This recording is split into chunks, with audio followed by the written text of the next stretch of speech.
and I brought a piece called Fold Out, which is a origami musical interface where people can come over and as they fold the paper, they can create musical sequence. And the sound is vocal sound, so it will feel like manipulating a person's vocal sound. One fold is mapped to one note, one vocal. So if you fold multiple together, then it creates harmony. Oh, that's beautiful. Yeah. So what was your inspiration? I mean, why origami and paper? What was an inspiration for you when you were creating this? So my initial motivation was create a musical interface for myself. My background is sculpture, so I was really good at crafting with any kind of materials, and I have really good skills of making things with fingers.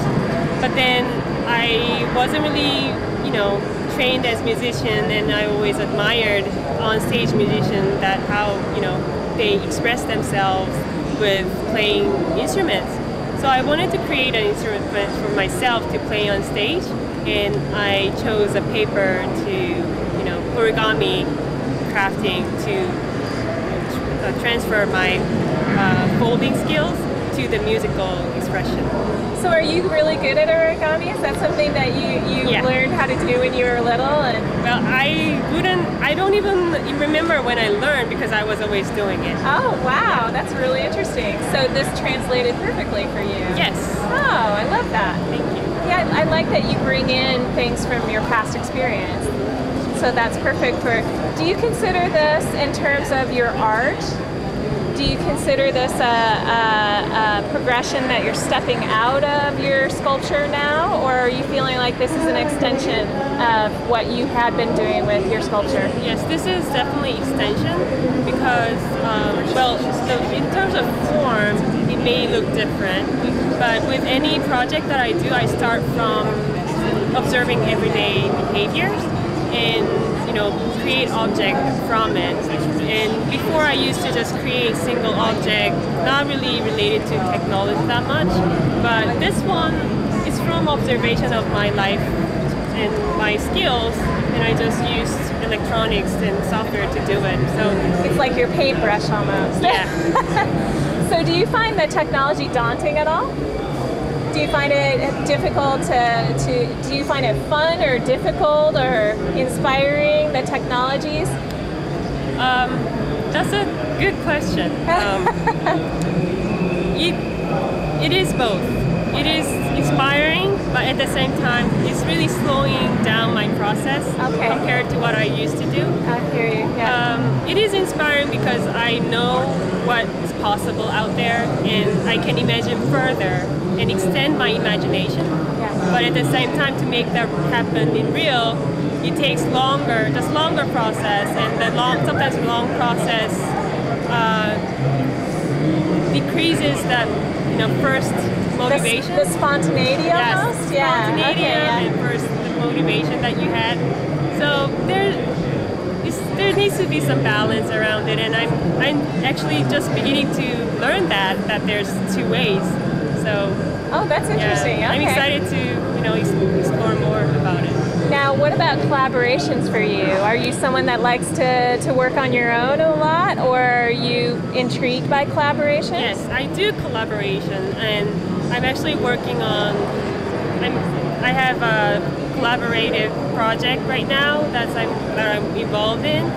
This piece wasn't so much collaborative, but for the actually to make software very solid and safe, I actually asked my friend to help me, who's an engineer, and he was really willing to help me. And in exchange, I help him with artwork or making things. So there is a community that collaborates a lot and sharing skills and inspire each other with the creativity. So I'm really enjoying the process, and I feel like I'm with people, and it's not just lonely thing that I have to be crazy by myself in the studio. Right. Yeah. Like a lot of artists think that that's how it has to be, but you're saying no. No.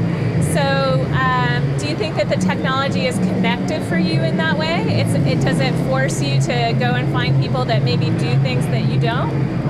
Yes, but not only current tech, not only new technology, because even if you're doing using old technology, for example, if you're a painter, you're not making making the brush from your own. You're actually paying someone to do it, and then that's actually some kind of exchange already.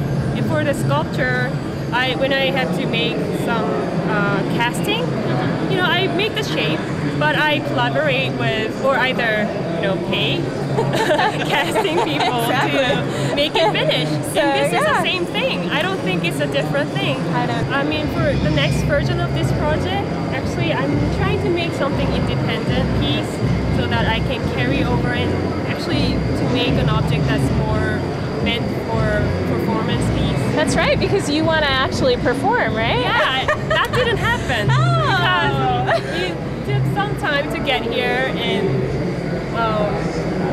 it takes time. Yeah, I'm enjoying the process of spending time with the project. So we'll see. I'm hoping to be able to perform maybe next year.